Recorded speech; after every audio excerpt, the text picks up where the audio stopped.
ماہ مبارک میں جو ہمارے سامنے جاری و ساری ہے، جس کو قرآن پاک میں رمضان کا نام دیا گیا ہے، اس میں ایک خاص حکم اللہ کی طرف سے نافذ کیا گیا ہے تمام مسلمانوں پر، جس کو ہم روزہ کہتے ہیں۔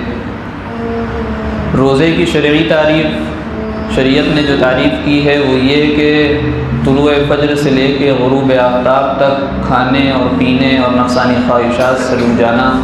اس کا نام روزہ ہے۔ جب کوئی کام اللہ کی طرف سے کوئی حکم، کوئی آرڈر ملتا ہے تو اس میں بندوں کا ہی فائدہ ہوتا ہے۔ یہ دوسری چیز ہے، یہ دوسری بات ہے کہ ہم اس فائدے کو دیکھ پائیں یا نہ دیکھ پائیں، ہم اس چیز کو سمجھ پائیں یا نہ سمجھ پائیں، محسوس کر پائیں یا نہ کر پائیں،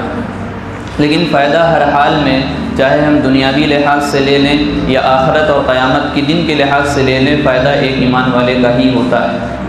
یہ خوبصورتی ہے اسلام کی، جس طریقے سے اور تمام خوبصورتی اسلام، مذہب اسلام کی ہیں، اسی طریقے سے ایک یہ بھی خوبصورتی کہ پوری دنیا کا ہر انسان جو عاقل ہے، بالغ ہے، اس فکر میں اور اس تغدو میں لگا ہوا ہے کہ کس طریقے سے اپنے پیٹ کو بھر لے، خالی نہ ہو۔ جب رات کو سوئے تو اس کا پیٹ بھرا ہوا ہونا چاہیے، جب رات کو سوئے تو اس کے گھر والوں کا پیٹ بھرا ہوا ہونا چاہیے۔ اس فکر میں ہم سب لگے ہوئے ہیں۔ بھوکا رہنا کوئی نہیں چاہتا، لیکن بھوکے رہنے کو اسلام نے عبادت قرار دے دیا، اور اس بھوکا رہنے کی وجہ سے دنیاوی جو سائنٹسٹ فائدہ اب بتانے لگے ہیں آج 1400-1450 سال کے بعد، وہ تو درکنار، جو قرآن نے فائدہ بتایا ہے وہ دائمی فائدہ ہے، وہ حقیقی فائدہ ہے، اور اصل ہم کو اس فائدے کو سامنے رکھ کر کے روزہ رکھنا ہے۔ آپ لوگوں نے سنا ہوگا کچھ ڈاکٹر حضرات نے یا سائنٹسٹ حضرات نے یہ تحقیق اپنی واضح کی ہے لوگوں کے سامنے کہ جو ہے روزہ رکھنے سے، جو پابندی سے ہر سال 30 دن یا 28 دن کو جنہوں نے تعداد بتائی، پابندی سے روزہ رکھتا ہے، کھانا پینے کو کم کر دیتا ہے، تو اس کو کینسر کے اثرات نہیں ہوتے، کینسر اس کو جلدی نہیں ہوتا ہے اب یا نہیں ہوتا ہے۔ تو ہم کو اگر ایسا ہے، واقعی ہے ایسا، اور اس کا فائدہ یہ دنیاوی طور پر اور جسمانی طور پر ہے تو ٹھیک ہے، اس کو ہم کہیں گے کہ روزے کی برکت ہے اور اللہ کے حکم کی حکمت ہے۔ لیکن ہم روزے کی صرف اسی فائدے کو سامنے رکھ کر کے روزہ رکھیں، یہ مناسب نہیں ہے۔ یہ پھر نیت میں ہمارے بدلاؤ آ جائے گا اور ہمارے روزے کے ثواب میں کمی آ جائے گی۔ ہم نیت وہ کریں گے جو قرآن نے بتایا ہے، اور قرآن کا صاف اعلان ہے کہ اے ایمان والو، تمہارے پہ روزے فرض ہیں جیسا کہ تم سے پہلے کے لوگوں پر فرض تھے، اور نیت تمہاری یہ ہونا چاہیے، اس سے مقصد تم کو یہ حاصل ہوگا، اس کا رزلٹ اور اس کا نتیجہ تمہارے سامنے اس شکل میں آئے گا جس کو ہم تقویٰ کہتے ہیں۔ اور تقوی کے بارے میں ہم نے بتایا تھا کہ ہر اس کام کو چھوڑ دینا جو اللہ نے منع کیا، رسول اللہ نے ناپسند کیا ہے، اور ہر اس کام کو اپنا لینا جو اللہ کا حکم ہے اور نبی کا طریقہ ہے۔ مختصر سی تعریف، صراط مستقیم پر چل دینا اور گناہوں کے راستے کو چھوڑ دینا، یہ ہے تقویٰ۔ کیسے حاصل ہوگا؟ اللہ تعالیٰ نے بتایا، روزے رکھو گے اس سے حاصل ہو جائے گا۔ پھر ایمان والے کو 28ویں پارے میں مخاطب کیا گیا، کہا گیا یا ایھا الذین آمنوا اتقوا اللہ ولتنظر نفس ما قدمت لغد واتقوا، فرمایا گیا اے ایمان والوں، تم اللہ سے ڈرتے رہنا، اللہ کا پاس و لحاظ رکھنا، اللہ کو حاضر و نازل مان کر کے سارے کام کرنا، اور یہ بات اپنے اندر مستحضر رکھنا کہ اللہ تم کو ہر وقت دیکھ رہا ہے۔ جب یہ چیز تمہارے اندر رہے گی تو تقویٰ اسی کا نام ہے۔ ہم گناہوں سے بچیں گے، نیک کام کرنے کے عادی ہوں گے، اور اس کے بعد فوراً اللہ تعالیٰ نے حکم دیا کہ وَلْتَنظُرْ نَفْسٌ مَّا قَدَّمَتْ لِغَدٍ وَاتَّقُوا اللَّهَ، کہ تم میں سے ہر شخص کو چاہیے کہ وہ آنے والے کل کے لیے تیاری کرے اور دیکھے کہ اس نے کل کے لیے کیا تیار کیا ہے۔ وَاتَّقُوا اللَّهَ، اور اللہ سے ڈرتے رہو۔ اللہ سے ڈرتے ہوئے جب آخرت کی تیاری کرو گے تو تمہاری تیاری مکمل ہوگی اور اچھی ہوگی۔ جب دنیا سے ڈرتے ہوئے کرو گے تمہاری دنیا بھی تباہ ہوگی، تمہاری آخرت بھی تباہ ہوگی۔ یہ ہم انسانوں کا کہلے، مسلمانوں کا کہنا یہاں پہ مناسب نہیں ہوگا، بلکہ ہر انسان کو معلوم ہے جو عقل رکھتا ہے، فہم رکھتا ہے کہ جو بھی انسان اس دنیا میں آیا ہے اس کو جانا ہے۔ کل نفس ذائقۃ الموت، ہر نفس کو موت کا مزہ چکھنا ہے۔ اب فرق یہاں سے پیدا ہو جاتا ہے کہ ہم کو حساب کتاب دینا ہے، اور اس چیز کا ہمیں یقین ہے، قبر پہ ہمیں یقین ہے، حساب کے دن پہ ہمیں یقین ہے، میزان عدل پہ ہمیں یقین ہے، اسی طریقے سے پل صراط پہ ہمیں یقین ہے، جنت و دوزخ پہ ہمیں یقین ہے، تمام چیزوں پہ ہمیں یقین ہے، تو ہمیں سامنے کھڑے ہو کر کے حساب کتاب دینا ہے، اور غیروں کو نہیں ہے تو اپنا حساب وہ سمجھیں۔ تو جب ہم کو اس دنیا سے جانا ہے تو ہم کو تیاری بھی وہیں کی کرنی ہے جہاں جانا ہے، کیونکہ جہاں پر جانا ہے وہاں کی تیاری کیے بغیر ہم جائیں گے، بغیر کسی تیاری کے ہم سفر شروع کر دیں تو سفر میں اور زیادہ پریشانی ہوتی ہے۔ تو ہم کو بتایا گیا کہ اپنی تیاری کرنا ہے، آخرت کی فکر کرنا ہے، وَلْتَنْظُرْ نَفْسٌ مَا قَدَّمَتْ لِغَدٍ، تم کو دیکھنا ہے کہ تم نے آگے کے لیے کیا تیار کیا ہے، اور یہ اسی وقت ہوگا جب ہم اپنے اعمال پر نظر ڈالیں گے، یہ اسی وقت ہوگا جب ہم اپنے اعمال کو سدھارنے کی کوشش کریں گے، یہ اسی وقت ہوگا جب ہم برائیوں سے بچنے کی فکر اپنے اندر پیدا کریں گے، اور ہمارے اندر کڑھن ہوگی کہ ہم کسی بھی طریقے سے برائیوں سے بچ جائیں اور نیک کام کرنے والے ہو جائیں۔ تو اس تقوی کے لیے اللہ تعالیٰ نے یہ ماہ مبارک ہمیں اور آپ کو عطا کیا ہے۔ جیسے کہ پچھلی آیت میں یا ایھا الذین آمنوا کتب علیکم الصیام کما کتب علی الذین من قبلکم، یعنی تم سے پہلے کی امتوں پر بھی روزے فرض تھے، اب اس کا طریقہ الگ الگ تھا۔ حضرت داؤد علیہ السلام کے زمانے میں طریقہ یہ تھا کہ ایک دن روزہ ہوتا تھا، ایک دن افطار ہوتا تھا، جسے صوم داؤدی کہتے ہیں۔ بعض کی امت اور قوم میں معاملہ یہ تھا کہ مہینے کے 3 دن جسے ایام 20 کہتے ہیں، یعنی جان کے حساب سے 13، 14، 15 تاریخ کا روزہ رکھنا اس طور پہ رکھا جاتا تھا۔ اور اسلام میں جب روزے کی فرضیت نازل ہوئی، روزے کو فرض کیا گیا، اس سے پہلے حال یہ تھا، ہم نے بتایا تھا پچھلی بار، کہ انسان جب روزہ کھول لیتا تھا مغرب بعد، اس کے بعد جیسے ہی وہ سوتا تھا اس کا روزہ شروع ہو جاتا تھا۔ تو اس میں 1-2 صحابی سے کچھ غلطی کیا ہو گئی، وہ اس ٹائم موبائل کا زمانہ تو تھا نہیں کہ موبائل دیکھ دیکھ کے پوری رات گزار دیں اور ان کا روزہ شروع ہی نہ ہو۔ باہر سے کام کر کے آئے، مزدوری کر کے آئے، تھکے ہوئے تھے، کچھ کھا نہیں پائے اور سو گئے، اور جب سو گئے تو صبح جو ہے پھر سے روزہ ان کا شروع ہو گیا۔ اب روزہ نہیں رکھیں گے تو گناہ ہے، اور روزہ رکھنا ضروری ہے، صبح کام پہ بھی جانا ہے۔ تو نڈھال ہو گئے، اللہ کے رسول نے دیکھا کیا معاملہ ہے، بڑے نڈھال لگ رہے ہو، تو بتایا کہ کل رات میں آئے تھے، تھکے ہوئے تھے، آنکھ لگ گئی اور میرا روزہ شروع ہو گیا، روزہ تو رکھنا ہی تھا ہم کو۔ اسی طریقے سے حضرت عمر رضی اللہ عنہ کے بارے میں کہ رات کا جب وقت شروع ہوا، جب سو گئے، سونے کے بعد اپنی اہلیہ کے قریب چلے گئے، جس سے ان کے روزے پہ اثر ہوا، وہ پریشان ہو کر کے اللہ کے رسول کے پاس آئے، بتایا ایسا ایسا معاملہ ہے۔ تو بہرحال اس کے بعد پھر یہ روزہ فرض کیا گیا، یعنی روزہ فرض ہونے کے بعد پھر یہ طریقہ بتایا گیا کہ وَأَقِیمُوا الصِّیَامَ إِلَى اللَّیْلِ، کہ رات تک کے روزے کو مکمل کرو، اور کُلُوا وَاشْرَبُوا حَتَّى يَتَبَیَّنَ لَکُمُ الْخَیْطُ الْأَبْیَضُ مِنَ الْخَیْطِ الْأَسْوَدِ مِنَ الْفَجْرِ، یہ قاعدہ بتا دیا گیا۔ تو حضرت معاذ بن جبل رضی اللہ عنہ کا کہنا ہے کہ 3 مرتبہ روزے کے معاملے میں ترمیم ہوئی ہے، قانون میں تھوڑے بدلاؤ ہوا ہے۔ پہلا مدینہ منورہ آنے سے پہلے یا آنے تک کے معاملہ وہی تھا کہ رات میں معاملہ وہی تھا کہ 3 دن روزے رکھے جاتے تھے ہر مہینے کے، اور عاشورہ کا دن کا روزہ رکھا جاتا تھا۔ اور اس کے بعد جب یہاں پہ 2 ہجری میں روزہ فرض ہو گیا تو معاملہ یہ ہو گیا کہ عاشورہ کو جو روزہ ہے اس کو سنت قرار دے دیا گیا، ان 3 روزوں کو نفل اور مستحب کا درجہ قرار دے دیا گیا، رمضان کے روزوں کو فرض قرار دے دیا گیا، لیکن ابھی صورت وہی تھی کہ رات میں سونے کے بعد روزہ شروع ہو جاتا تھا۔ پھر تیسری ترمیم جو آگے کے صفحے میں دوسرے پارے کے سورہ بقرہ کے آگے صفحے میں آیت آ رہی ہے، اس میں پھر بتا دیا گیا کہ ہم کو روزہ کیسے رکھنا ہے، طلوع فجر سے لے کے غروب آفتاب تک کہ ہم کو کھانے پینے اور نفسانی خواہشات سے بچنا ہے، اس کا نام روزہ ہے۔ اس سے پہلے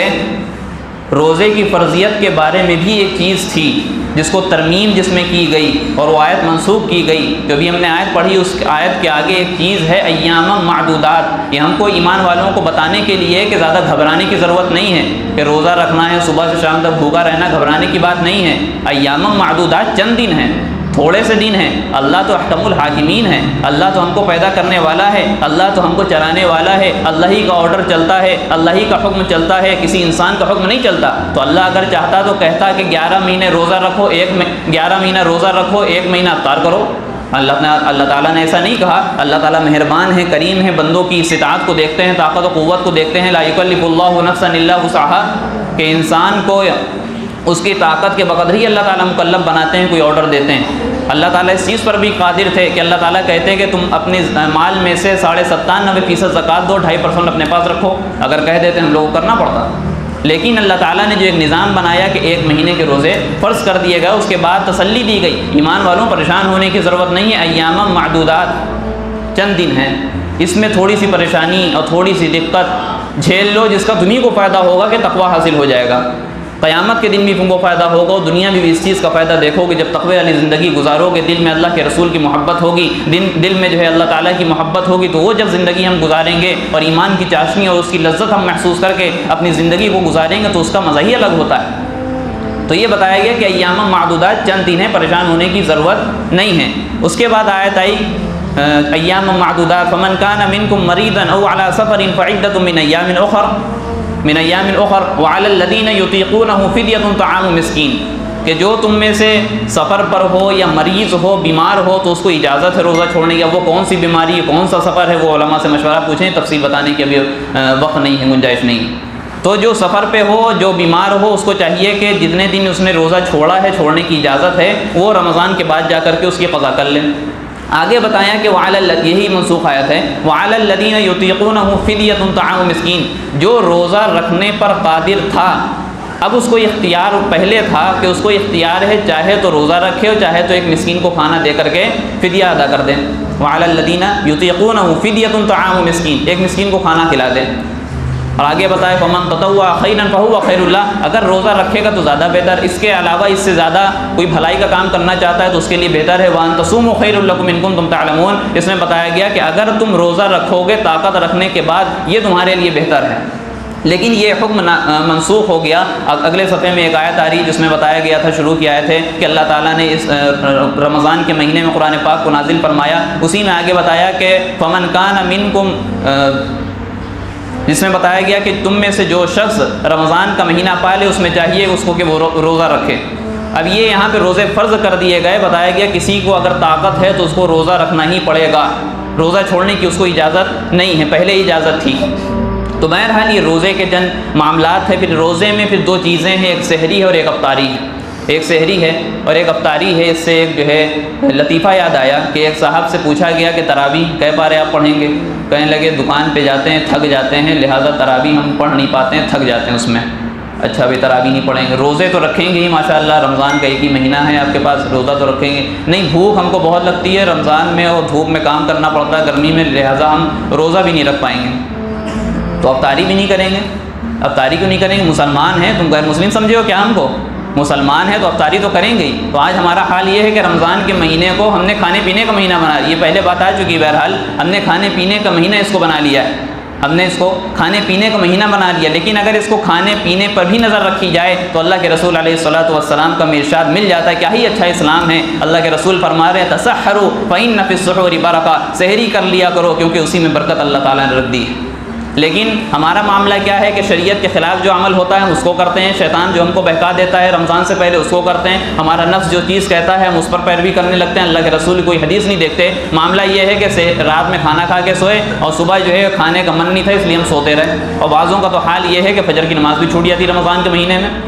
کہتے ہیں ہم قضا کرتے ہیں۔ حالانکہ سحری کے بارے میں بتایا کہ اگر کسی کو ذرہ برابر کھانے کی تمنا نہ ہو تو اس کو چاہیے کہ 1-2 کھجور اور پانی ہی پی لے تاکہ سنت ادا ہو جائے، برکت کا کھانا اس کے پیٹ میں چلا جائے۔ اور دوسری چیز اللہ کے رسول علیہ الصلوۃ والسلام نے بتائی اور شریعت سے اور اسلام سے ہم کو پتہ چلتی ہے کہ سحری ایک ایسی چیز ہے جو اسلام والوں کو، یعنی اسلام کے ماننے والے مسلمانوں کے درمیان اور اہل کتاب کے درمیان ایک امتیاز کی شکل رکھتی ہے، امتیازی حیثیت رکھتی ہے، الگ کرتی ہے دونوں کو، دونوں میں جو ہے ایک طرح کی دیوار کھڑی کرتی ہے کہ ہاں یہ مسلمان ہے اور یہ غیر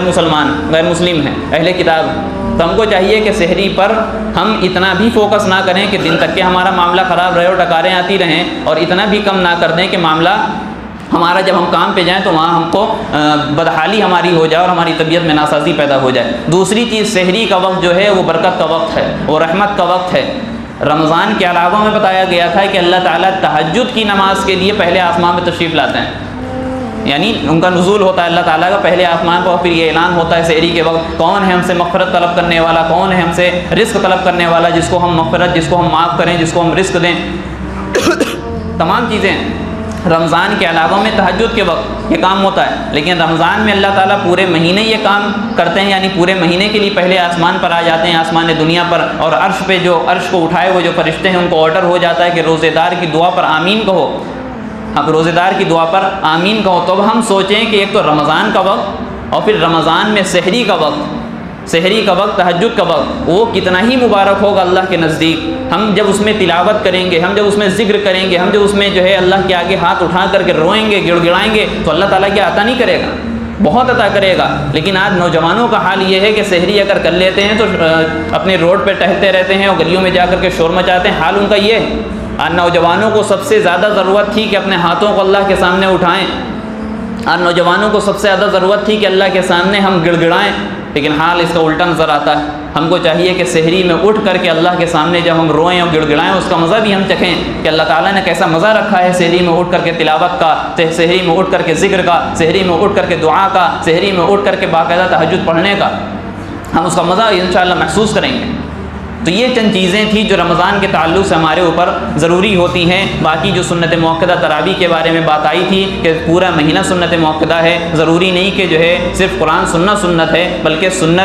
قرآن سنت بہرحال ایک سنت ہے، لیکن اس کے ساتھ ساتھ پورے مہینے کی تراویح پڑھنا یہ بھی ایک سنت ہے۔ جو لوگ تراویح جن کی مکمل ہو چکی ہے ان کو بھی چاہیے کہ وہ تراویح کبھی بھی پابندی کریں، اہتمام کریں، اور اللہ تعالیٰ سے دعا ہے کہ اللہ تعالیٰ ہم سب کو کہنے سننے زیادہ عمل کی توفیق عطا فرمائیں۔ آمین وآخر دعوانا ان الحمدللہ رب العالمین۔